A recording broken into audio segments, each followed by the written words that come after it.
जय श्रीराम. योग वासिष्ठ सखोल निरूपण या कार्यक्रमात सगळ्यांचं सहर्ष स्वागत आहे. आज सत्र 102 बरोबर नाही त्यांचं?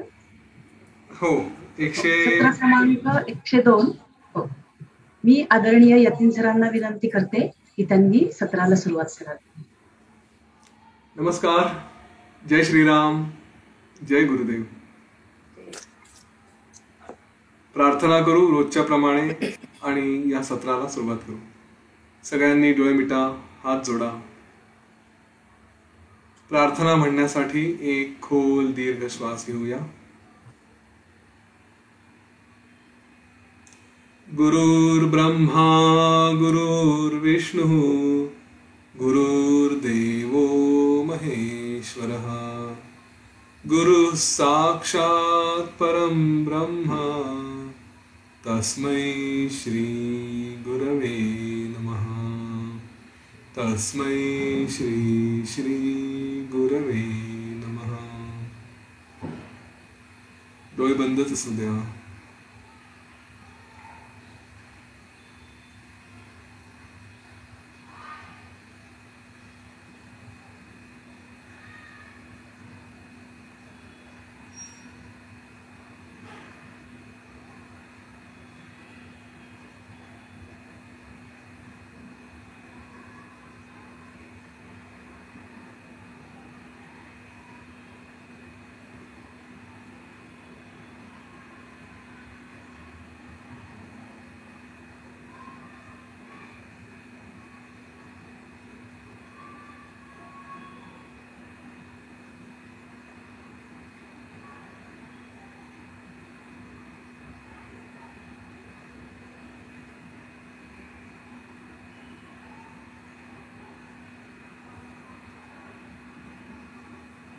एक खोल दीर्घ श्वास घ्या आणि सोडून द्या. शरीराप्रती सचेत व्हा, वातावरणाप्रती सचेत व्हा आणि हळूवार डोळे उघडूया.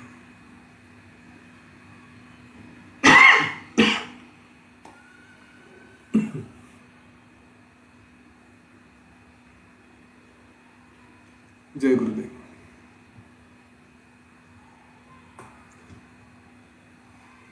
निर्वाण प्रकरण उत्तरार्ध. आणि आपण आतापर्यंत खरंच सगळं शांत झालं असेल, परंतु व्यवहारात राहून ही शांती कशी साधायची याच्यावरती हा सगळा उत्तरार्ध आता सुरू आहे. आणि म्हणून वसिष्ठ ऋषी वारंवार की सगळं मनाची अवस्था अशी स्थिर आहे, शांत आहे असं वाटतं, पण जेव्हा व्यवहारात जातो तेव्हा व्यवहारात गेल्यानंतर, कार्य करायला लागल्यानंतर मग सतत जो वेगवेगळ्या दृश्यांचा आपल्यावरती भडीमार होत असतो आणि त्याच्यामध्ये आपण कितीही स्वतःला शांत ठेवायचा प्रयत्न केला तरी पुन्हा पुन्हा पुन्हा पुन्हा कुठेतरी रिॲक्टिव्ह मोडमध्ये येतो, प्रतिसाद द्यायला जातो आणि स्वतःची भूमिका विसरून जातो. स्वतःचं स्वस्वरूप, स्वतःचं आत्मस्वरूप हे सगळं विसरून जातो आणि पुन्हा पुन्हा त्या चक्रात फसत जातो. हे असं होऊ नये म्हणून हा सगळा उपदेश वसिष्ठ ऋषी या संपूर्ण आतापर्यंत जी मनाची अवस्था प्राप्त केलेली आहे ती कशी टिकवावी त्या दृष्टीने ते मार्गदर्शन करतायत. आपण बघितलं की इथे श्वासाच्या माध्यमातून स्वतःला आपण सावरू शकतो, प्रतिकल्पना करू शकतो. जेव्हा जेव्हा एखाद्या विषयात आपण गुंतायला जाऊ त्यावेळेस आपल्याला स्वतःलाच सांगता येईल की अरे याच्याऐवजी उलट, म्हणजे क्रोध येत असेल तर मी शांत आहे, एखाद्या गोष्टीचं आकर्षण असेल तर नाही, या गोष्टीमध्ये काही विशेष नाही. हे जे वैराग्य आहे ना, हा अगदी सुरुवातीला जेव्हा वैराग्य प्रकरण श्रीराम आपलं सगळं वैराग्य सांगतात त्यावेळेस हा प्रश्न जर आठवत असेल तर तेव्हा हा विचारला होता की श्रीरामांना तर केवळ स्वतःच्या विचारातून त्यांना जे वैराग्य आलं त्यांच्या आयुष्यात काही अशी विशेष घटना घडली अशातला भाग नाही. ज्या घटना घडल्या त्या सगळ्यांच्या किंवा ज्या घटना त्यांनी बघितल्या असतील त्या अनेकांनी बघितल्या. मग श्रीरामांनाच ते वैराग्य कसं आलं तर ते सात्विक वैराग्य होतं, ते विचारातून आलेलं आहे. आणि आपल्याला अजून वैराग्य येत नसेल तर हे वैराग्य कसं आणायचं, या वैराग्यासाठी काय प्रयत्न करायचे.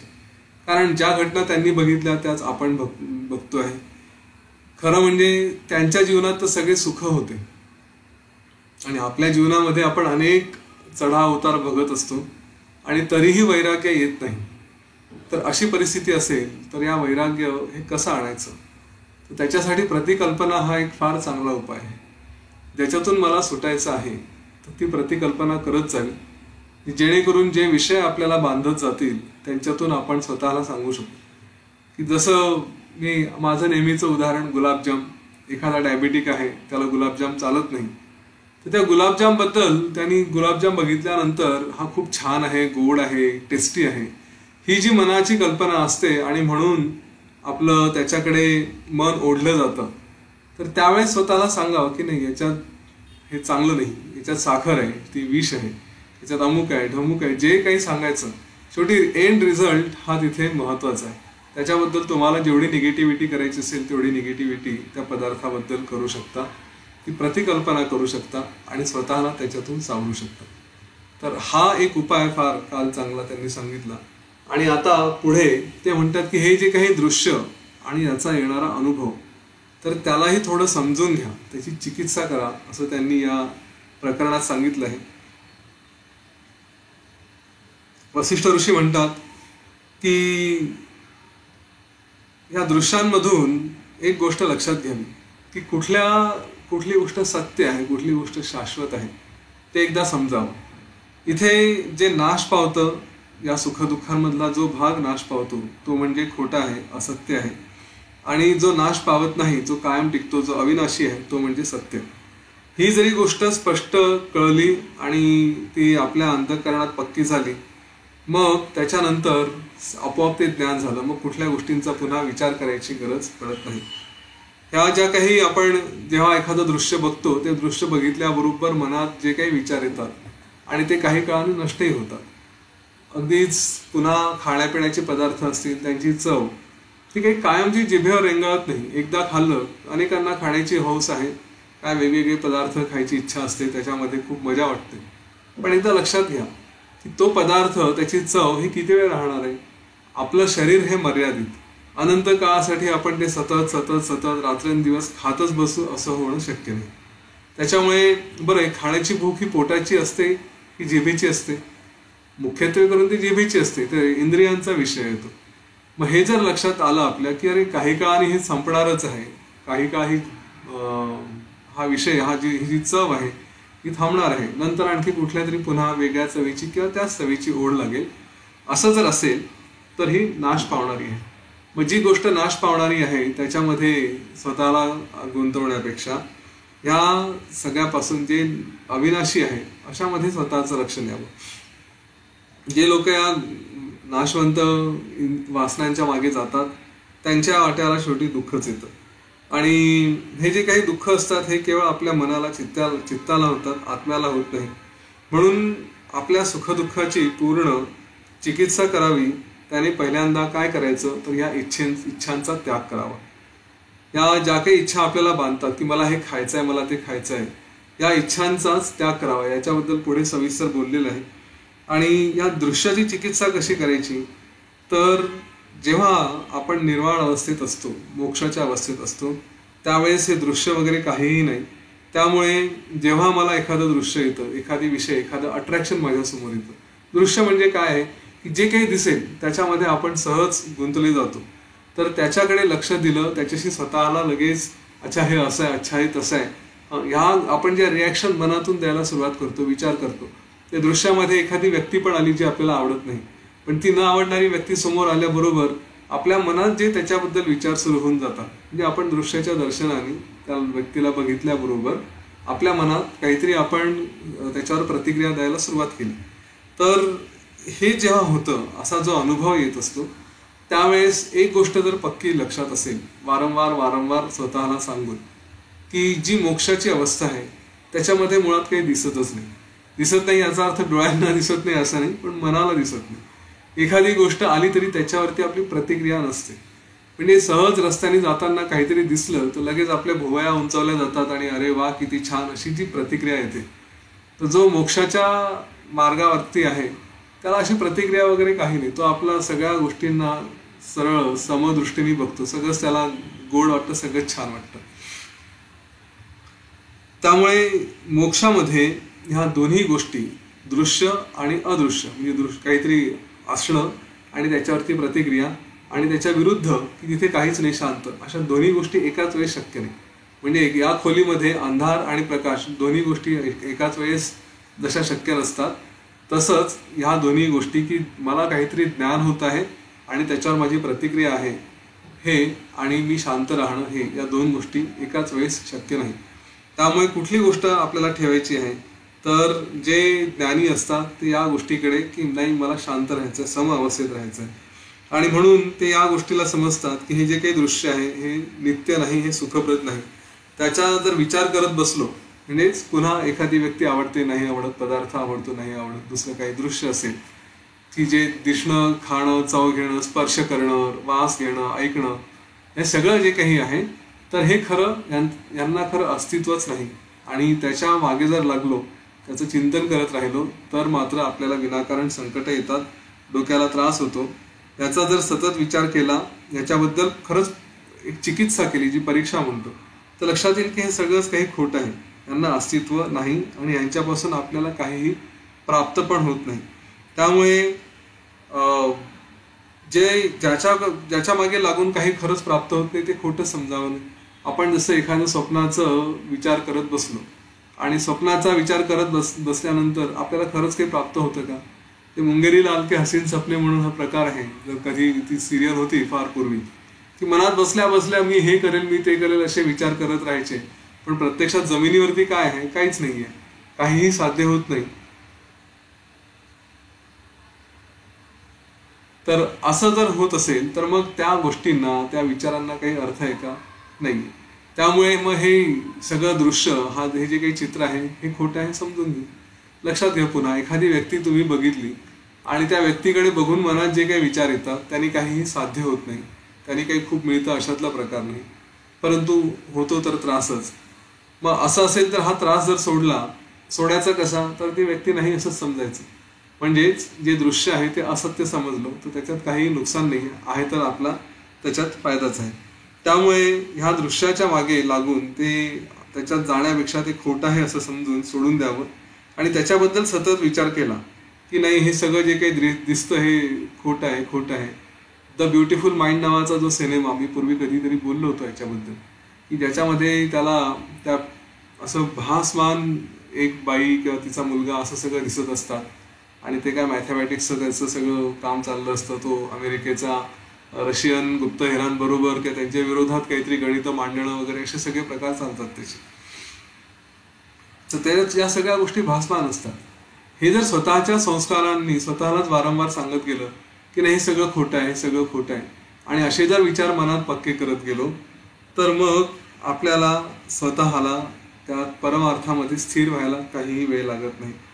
आणि म्हणून असं म्हणतात की शास्त्र आणि आचार्य जे काही गुरुवर आहेत त्यांनी जे काही मार्गदर्शन केलं त्यांच्या उपदेशाप्रमाणे आपण या सगळ्या गोष्टी बघतो त्या खरं म्हणजे असत्य आहेत हे आपल्याला स्पष्ट दिसत असतानाही मग ह्या सगळ्या गोष्टी की ज्यांच्यामध्ये विकार पावतात, विकार म्हणजेच आपल्या मनात काहीतरी स्पंदन येतात, काहीतरी भावना येतात, त्या सगळ्या वस्तूंमध्ये आपण कशाला अडकायचं आणि जे परमार्थ आहे, जे पूर्णपणे सगळं परब्रह्म आहे, त्याला कशाला विसरायचं. म्हणून वसिष्ठ ऋषी विचारतायत की हे लोक हो, हे सगळे दृश्य हे तुम्हाला बंध उत्पन्न करणारे आहेत हे तुम्हाला माहीत नाही का? तुम्हाला बंधाचीच इच्छा आहे का? आणि म्हणून तुम्ही हे सगळं दृश्य सोडत नाही. ज्याला मुक्त व्हायचं आहे त्याने दृश्य सोडणं हे आवश्यक आहे. आणि इथे एक फार छान उपदेश केलाय की हे जर दृश्य ह्याला जर शांत करायचं असेल, हे सगळं जे काही बघतोय याची जर शांती करायची असेल तर त्याचा उपाय त्यांनी अदर्शन असं म्हटलेलं आहे. आता हे अदर्शनाने हे कसं काय शांत होऊ शकतं त्याचा आपण एक छोटासा प्रयोग आपल्या बसल्या जागेवर करून बघू. तुम्ही जिथे जिथे बसलेले आहात आपल्या आपल्या जागेवर डोळे उघडे ठेवूनच आजूबाजूला एकदा नजर फिरवा. तुमच्या रूममध्ये जे जे काही दिसतं त्या सगळ्या गोष्टींकडे एकदा बघा, जे जे दिसत असेल ते. प्रत्येक गोष्टीकडे सहज बघून घ्या. हा, ठीक आहे. फार सोपं आहे, सगळ्यांनी पटकन बघितलं. आता तुम्हाला याच्यातल्या किती गोष्टी आठवतात आणि त्या ज्या ज्या गोष्टींबद्दल तुमचं प्रेम असेल कधी काळी किंवा नसेल, तर ते प्रेम आता किती वेळात आलं किंवा किती वेळ ते प्रेम असं एकदम उचंबळून आलं, किंवा एखादी गोष्ट आवडत नसेल तर त्याच्याबद्दल जो काही क्रोध असेल किंवा त्याच्याबद्दल जी काही भावना असेल तशी किती गोष्टींबद्दल आली? एकाही गोष्टीबद्दल नाही आली. हार्डली एखादी गोष्ट असेल. समजा आता खोलीमध्ये अनेक गोष्टी असतात. तुमच्याकडे लॅपटॉप असेल, काही कुठे प्रिंटआउट लावला असेल, कुठला फोटो असेल, उशी असेल, वायफाय असेल, मोबाईल ठेवला असेल, पडदे असतील, खिडकी असेल, खिडकीचे रॉड असतील, जे काही असेल आजूबाजूला, यांच्याकडे एरवी जर विचार करत बघितलं की अच्छा हा रॉड असा आहे, मग याला सपोर्ट पाहिजे होता, मग किंवा याच्याबद्दल बाजूला नॉब वेगळे हवे होते, हा पडद्याचा कलर वेगळा पाहिजे, हे पडदे धुतले गेले नाही आहेत, किंवा फोटो आहे, फोटोची फ्रेम थोडी तिरपी झाली आहे, ती सरळ करायला पाहिजे, पोरांनी इथे पसारा टाकून ठेवलाय, मोबाईल पलंगावर पडलाय, लॅपटॉप पलंगावर पडलाय, जे काही गोष्टी असतील ह्या गोष्टी आत्ता डोक्यात आल्या नाहीत. बरोबर. याचा काय अर्थ होता? याचा अर्थ असा होता की तुमच्या समोर दृश्य आहे, परंतु त्या दृश्याला आपण स्वतःशी एकरूप करून घेतलं नाही. त्याच्यामुळे ते आहे काय आणि नाही काय या क्षणाला आपल्याला काहीही फरक पडला नाही. बरोबर आहे. हीच भूमिका आपली सगळ्या दृश्यांच्या बाबतीत कायम जर असेल, त्यालाच त्यांनी म्हटलंय की दृश्याचा बाध, दृश्याचं अदर्शन किंवा दृश्याची शांती. याच्याबद्दल वसिष्ठ ऋषी सांगतायत की या सृष्टीमध्ये अशा अनेक गोष्टी असतात ज्या आपल्याला दिसत नाही. ते म्हणतात की इथे सिद्ध असतात वातावरणामध्ये, तसेच पिशाच्य पण असतात, परंतु ते अदृश्य असतात, त्यांची ती शक्ती तशी असते. त्याच्यामुळे आपल्याला त्यांचं अस्तित्व किंवा त्यांचे जे काही उद्योग चाललेले असतील ते आपल्याला दिसून येत नाही.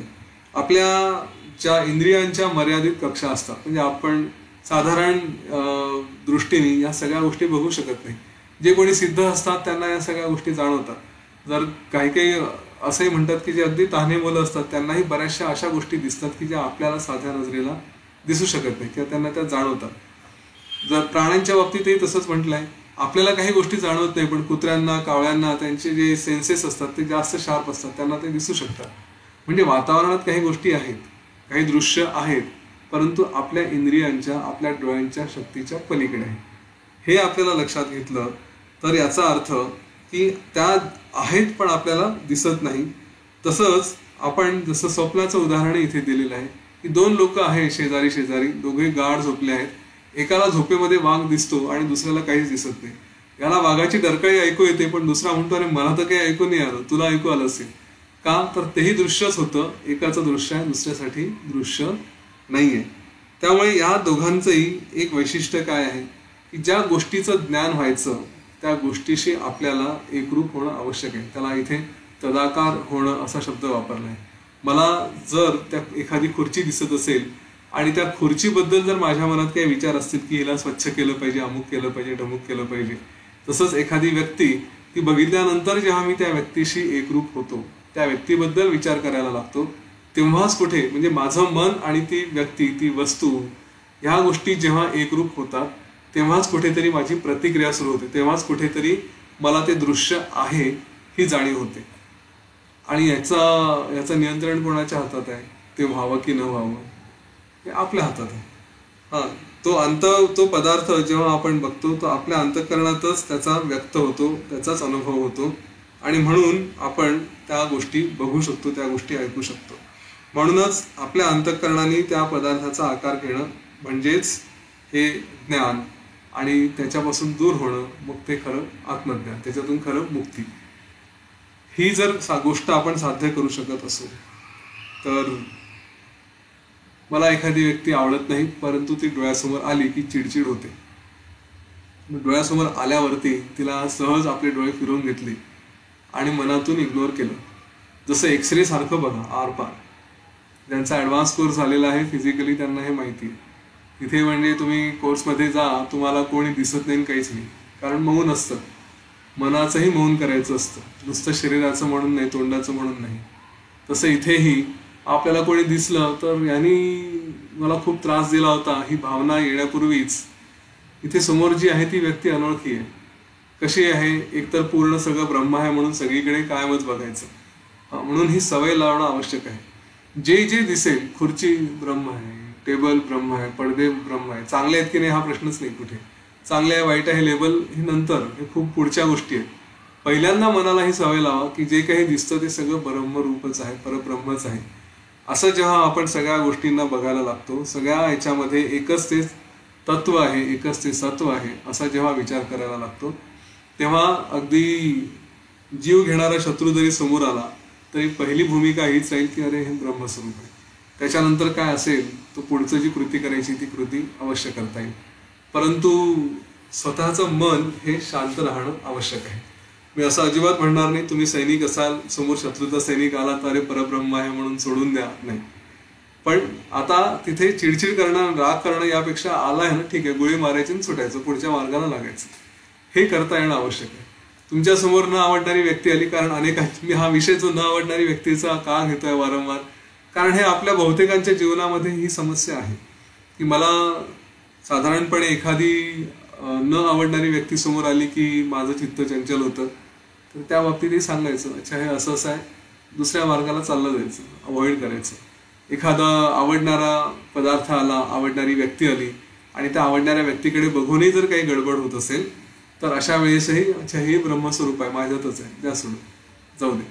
ही सवय, हा अभ्यास करणं आवश्यक आहे. आणि हा जो या चित्ताचा स्वभाव आहे, हा जो काही या परब्रह्माचं स्वरूप आहे की ज्याला आपण त्याच्याशी एकरूप होतो तो आकार घ्यायला लागतो.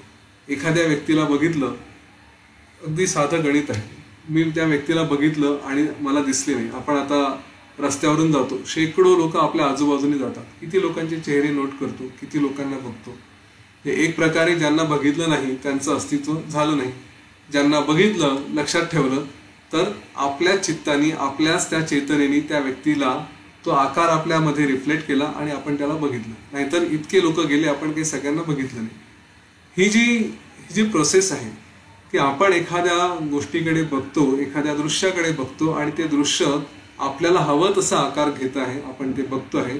म्हणून आता जे प्रोसेस केलं की त्याच्यामध्ये त्या दृश्याला जर सोडायचं झालं तर सगळ्याला परब्रह्म असं समजा. हा फॅक्ट लक्षात आला की मी बघितल्यानंतर ते रूप घेतं, तर त्याला बघणं सोडून द्यायचं, त्याच्याकडे दुर्लक्ष करणं हा त्याच्यात एक चांगला उपाय आहे. आणि म्हणून वसिष्ठ सांगतायत की हे रामा, हे जे काही जगत आहे हे आपल्या स्वतःहून, आत्मस्वरूपाहून, त्या आत्म्याहून, परमात्म्याहून ते भिन्न असणं, वेगळे असणं हे शक्य नाही. त्यामुळे सतत मनामध्ये शांत, कुठलेही प्रयत्न न करता संपूर्णपणे शून्य आकाशासारखं असं तू राहा. वास्तविक पाहता इथे काहीही नाही, तूही नाही, मीही नाही, या आपल्या याच्यामध्ये कोणीही असणं असं शक्य नाही. आणि या सगळ्यांच्या मागे ही जी इच्छा आहे, आपण जे म्हटलं सुरुवातीलाच हा विषय आला होता की या दृश्यांमध्ये जे आपण अडकतो त्याच्यामध्ये काहीतरी इच्छा असतात, त्या इच्छांची शांती हा याच्यातला सगळ्यात उपाय आहे, चांगला उपाय. इच्छांची शांती म्हणजेच दुःख शांती. आता इच्छा शांती याचा अर्थ काय, तर त्या पुरवणं असं नाही. या ज्या इच्छा आहेत या निर्माण ज्या होतात, की मनामध्ये पहिल्यांदा इच्छा निर्माण होते आणि नंतर कुठलं तरी कार्य करायला घेतो. बसलो आहे आरामात, आज गुलाबजाम खावे असं वाटलं तर सुरू झालं. मग आता पहिल्यांदा इच्छा निर्माण झाली आणि मग पुढे जाऊन त्याच्यासाठी जे काही कार्य करायचं असेल, दुकानात जा, नाही तर काय मिक्स आणा, घरी करा, जे काही प्रकार करायचे असतील हे सगळे पुढचे कार्य झाले. पण इच्छा मनात निर्माण झाली. आता या इच्छेची शांती कशी करायची, या इच्छेला पूर्णपणे कसं काय स्थिर करायचं, किंवा उद्या जाऊन ही इच्छा निर्माणही होणार नाही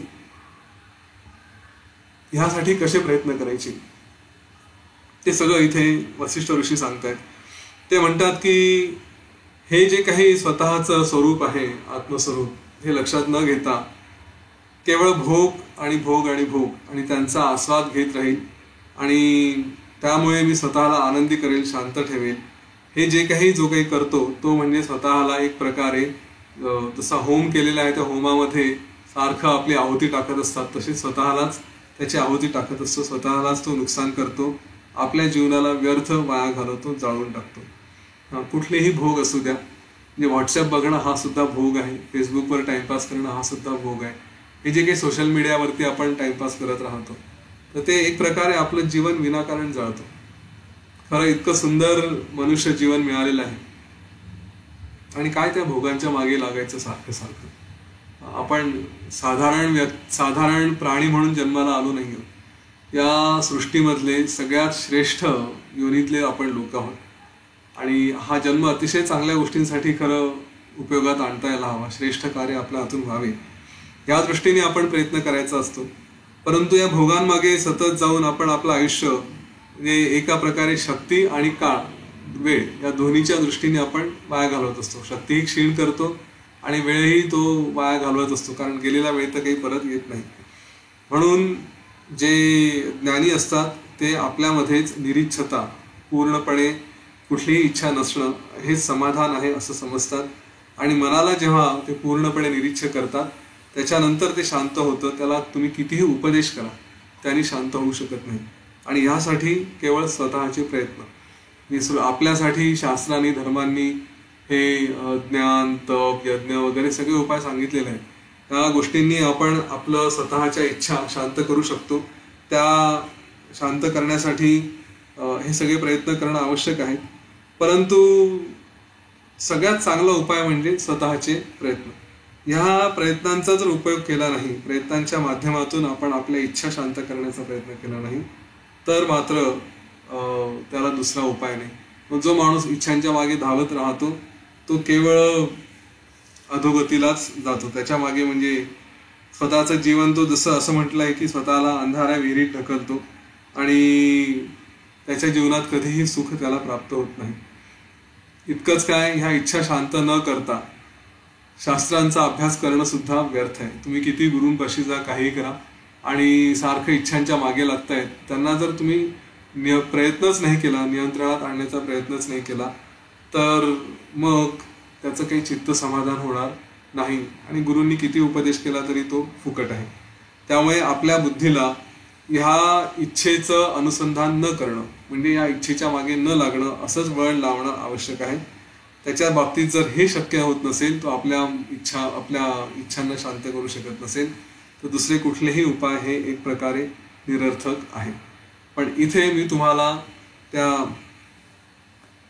बलिराजाची गोष्ट सांगेन की बलिराजाला त्याच्या वडिलांनी जो उपदेश केला होता की ह्या मनाला, या इच्छांना जर कसं शांत करायचं, तर दाबून त्यांना उपयोग नाही.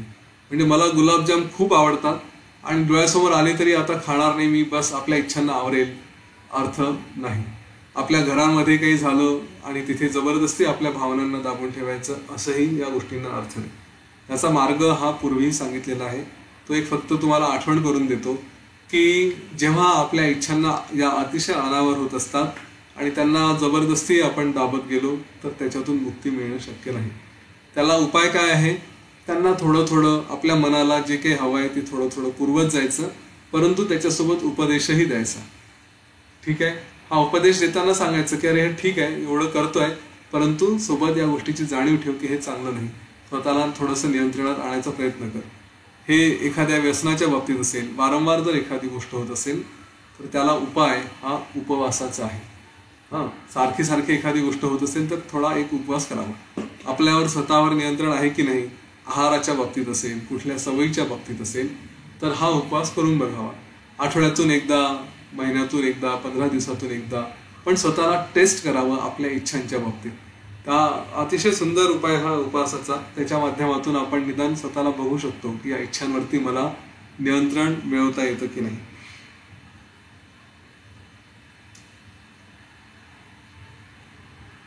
ह्या इच्छांसाठी, यांना शांत करण्यासाठी, आपलं दुःख दूर करण्यासाठी, ही इच्छा याला व्याधी पण म्हटलंय. तर ह्या सगळ्या गोष्टींसाठी अनेक उपाय आहेत. म्हणजे जे काही मंत्र, तंत्र, औषधं, ह्या सगळ्या गोष्टी उत्पन्न केलेल्या आहेत, परंतु त्याची जी मूळ चिकित्सा आहे ती मात्र ह्या गोष्टींनी शक्य नाही. ती केवळ आत्मज्ञान आणि त्याचा अभ्यास याच्याच मार्गाने शांत होईल.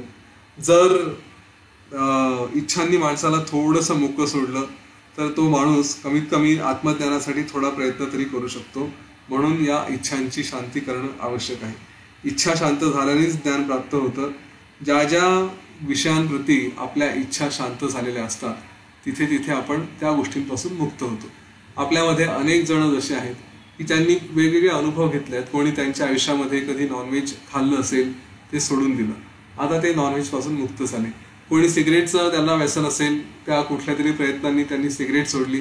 पूर्वी सिगरेट हे बंधन झालं होतं, आता त्यापासून मुक्त झालं. चहाचं बंधन असतं अनेकांना, चहा सोडू शकले, त्याच्यातून मुक्त झाले. हा जो काही आपल्या इच्छांचा एक अनुभव असतो, ही इच्छा मला बांधणारी होती आणि त्याच्यापासून मी मुक्त झालो. मी पुन्हा एक गोष्ट मात्र निश्चित सांगेन की इथे मुक्त होणं याचा अर्थ असा नाही की आता मी ते करणारच नाही म्हणून. काही काही गोष्टी ज्या वर्ज्य आहेत त्या वर्ज्य, वाईट आहेत त्या वाईट, सिगरेट पुन्हा करणारच नाही असं नाही. परंतु चहा हा काही एवढं आकाश कोसळणारा पाप आहे अशातला प्रकार नाहीये.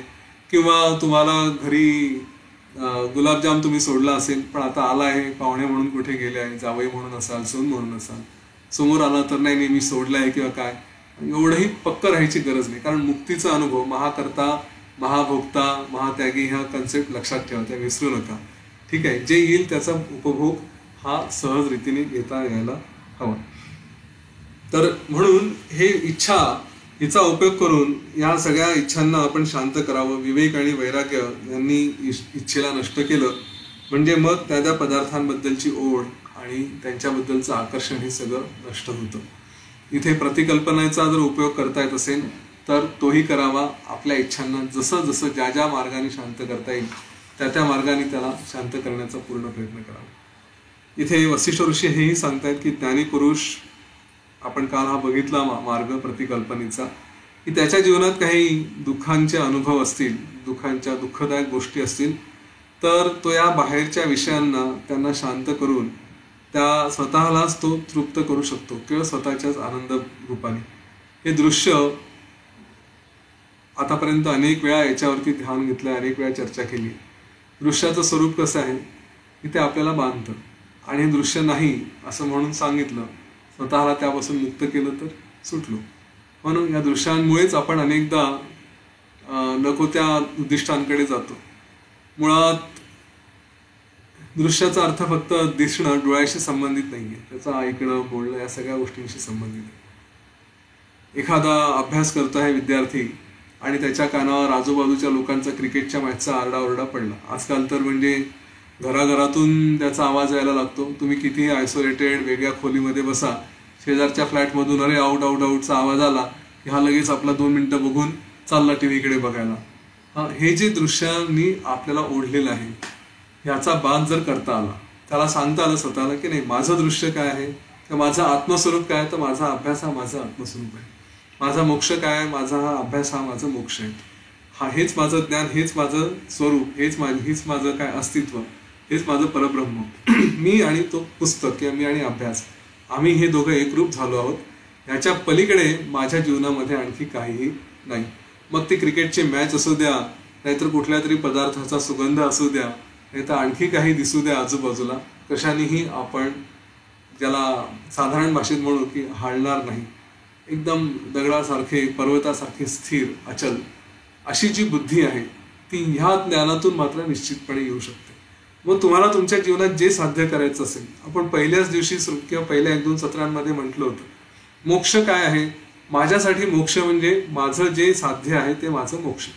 मला एक IIT ची एक्झाम क्रॅक करायची आहे तर ती माझ्यासाठी मोक्ष. मला IPS ऑफिसर बनायचं आहे ते माझ्यासाठी मोक्ष. ही जेव्हा जाणीव, हे जे विचार आपण आपल्यामध्ये ठेवतो तेव्हा मग हे जे काही सगळं ज्ञान दिलेलं आहे, दृश्य, प्रतिकल्पना, ह्या सगळ्या गोष्टींचा उपयोग करून आपण आपल्या ध्येयाशी एकरूप होऊ शकतो.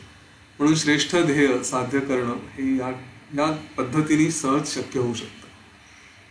त्याच्या पुढे वसिष्ठ ऋषी मग त्यांनी काही तर्क केले, त्यांनी स्वतःचं वर्णन केलं. कारण श्रीरामांचा प्रश्न अजूनही तसाच आहे की तुम्ही उपदेश का करता. बरोबर आहे, त्यांनी जो विचारला की सगळेच जे ज्ञानी आहेत ते आत्मस्वरूपात असतात, ते ब्रह्मस्वरूपात असतात आणि त्यांच्या दृष्टीने मी तू असा काही भेदभाव नाही, अहंकार नाही. मग श्रीरामांनी हा प्रश्न विचारला होता की असं असेल तर तुम्ही आम्हाला उपदेश का करता. कारण तुम्ही उपदेश करताना तुम्ही वसिष्ठ आहात आणि मी श्रीराम आहे, म्हणजे हे जे द्वैत भाव आहे, हा दोघांमध्ये वेगळेपणा हा आला आहे आणि मग अशा पद्धतीने तुम्ही कसं काय उपदेश करू शकता. तर त्याचं उत्तर वसिष्ठ ऋषी देताना त्यांनी हे जे सांगितलं यामध्ये पुढेही त्यांनी स्वतःचं स्वरूप काय आहे, इतरांचं स्वरूप काय आहे याच्याबद्दलही सांगितलं आहे. तर आपण ते सगळं उद्या त्या गोष्टींची पुढे चर्चा करूया. आज इथे थोडं थांबू आणि एक 5-10 मिनिटं थोडेसे डोळे मिटून या सगळ्या गोष्टींवर विचार करूया. चालेल? ठीक आहे. सगळ्यांनी डोळे बंद करा. तोपर्यंत मी माझा चार्जर घेऊन येतो. शांत बसा डोळे मिटून.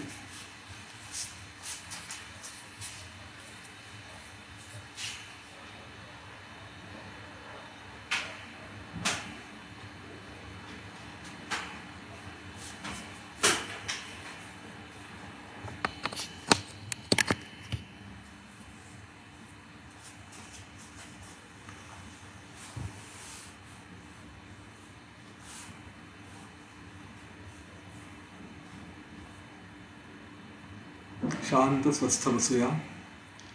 आपल्या श्वासावरती आपलं लक्ष ठेवू.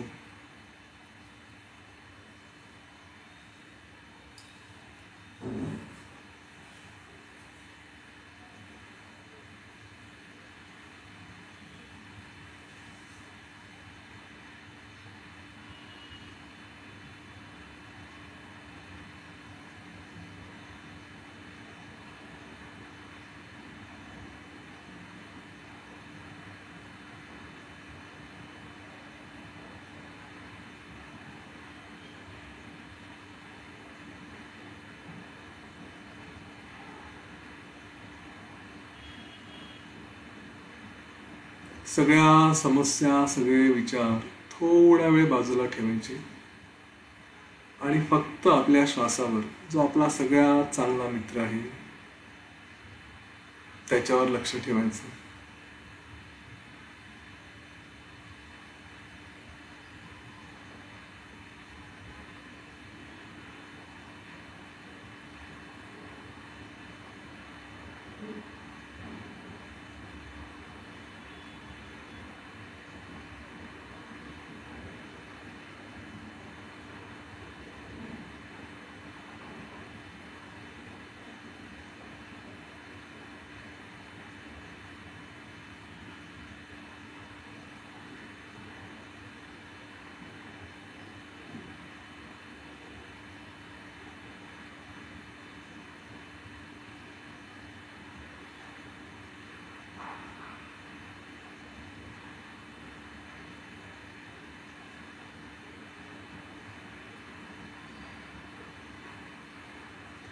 सगळ्या दृश्यांचा बाध करणार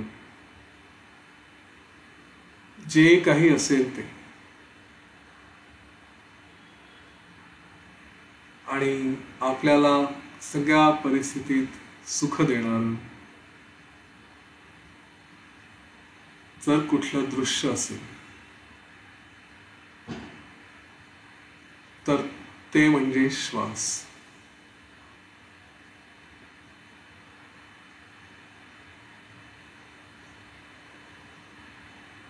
काही बघायचंच असेल तर श्वासाकडे बघू.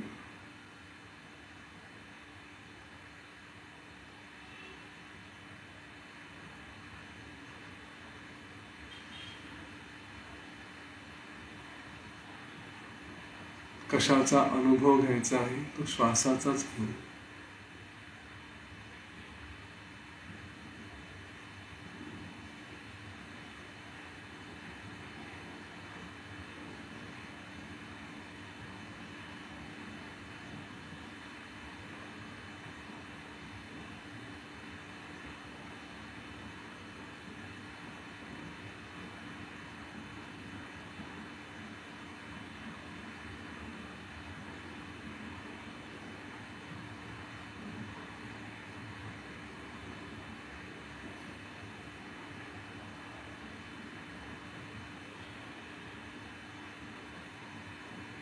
त्याकडे फक्त बघायचे.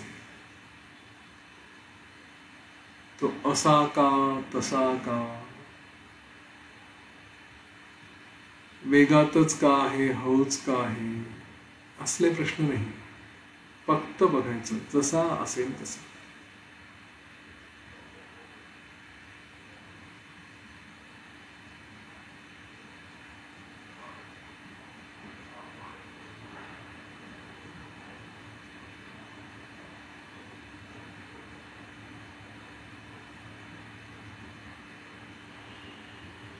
हा आपल्यासोबत कायम असतो. हे श्वासाचं दृश्य हे कायम आहे.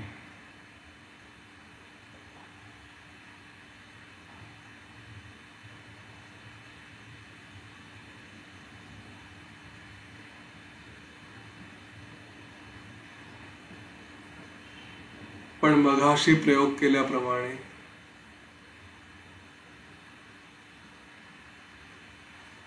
अनेक गोष्टींकडे लक्षच नसतं.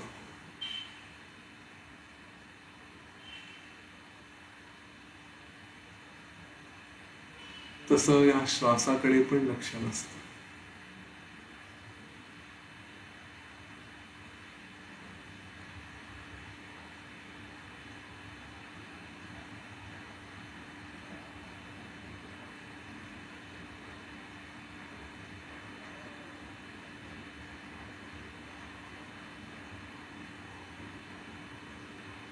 एकीकडे हा श्वास की ज्याच्याकडे लक्ष दिलं की अतिशय आनंद, शांती.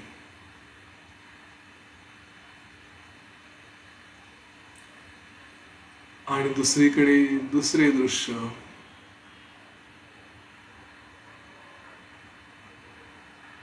की ज्यांच्याकडे लक्ष दिलं तर बहुतेक वेळा काहीतरी चंचलता,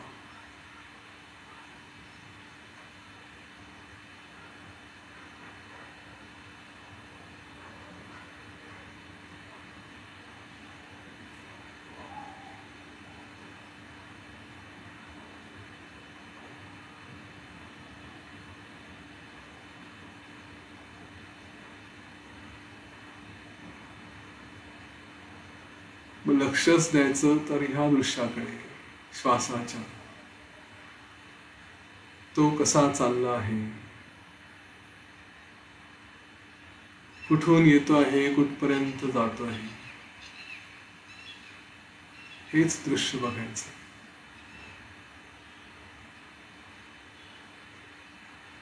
जगातल्या सगळ्या दृश्यांना एकच प्रतिकल्पना, आपला श्वास.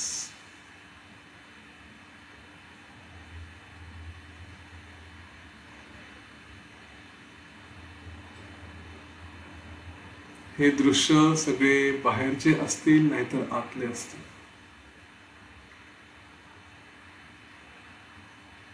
स्थूल म्हणजे वस्तू, व्यक्ती यांच्या रूपाने असतील.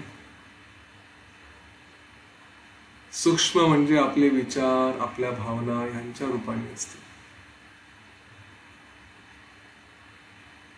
या सगळ्या दृश्यांना त्यांचा बाध करणारी एकच प्रतिकल्पना, ती म्हणजे आपला श्वास.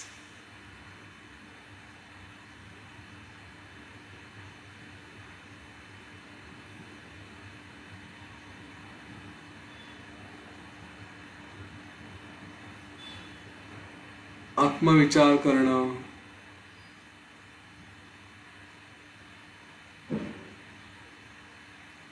हे दृश्य सगळे भास मात्र आहेत हे सांगणं, हे सगळं परब्रह्म आहे, सत्स्वरूप आहे हे सांगणं, ह्या ज्या मनाच्या अवस्था आहेत तिथपर्यंत पोहोचण्याचा दरवाजा, त्याचा मार्ग म्हणजे हा श्वास.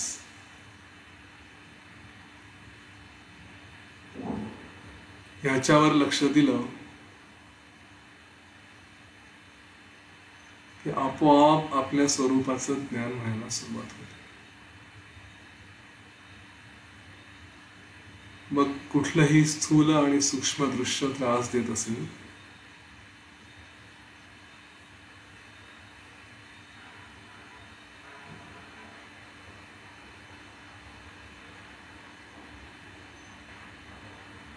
तर या श्वासाच्या माध्यमातून स्वतःला शांत करता येईल.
ओम गुरवे नमः.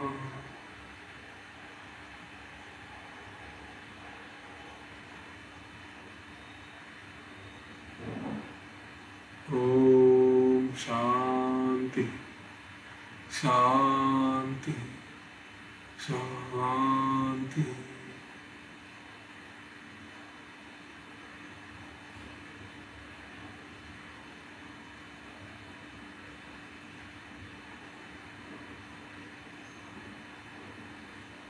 एक खोल दीर्घ श्वास घ्या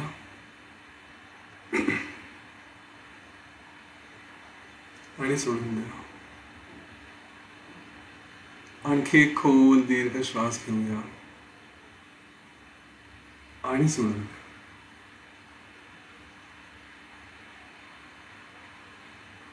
आपल्या शरीराप्रती सचेत व्हा. वातावरणाप्रती सचेत व्हा.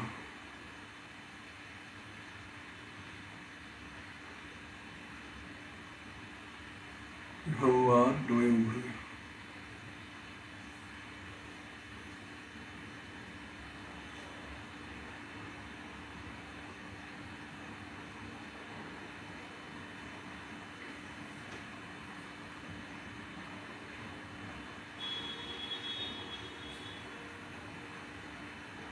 जय गुरुदेव.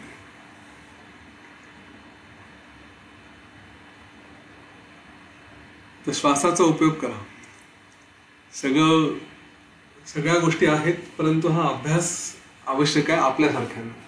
एकदा त्या अवस्थेला पोहोचलं की ना मी सांगायला आहे ना तुम्ही ऐकायला. तुम्ही आपले ज्ञानी आपल्या मार्गाने सगळं करत राहा. तुम्ही मग काय योग वसिष्ठच्या सत्रांची गरज पडणार नाही. ठीक आहे, चल थांबूया. जय श्री.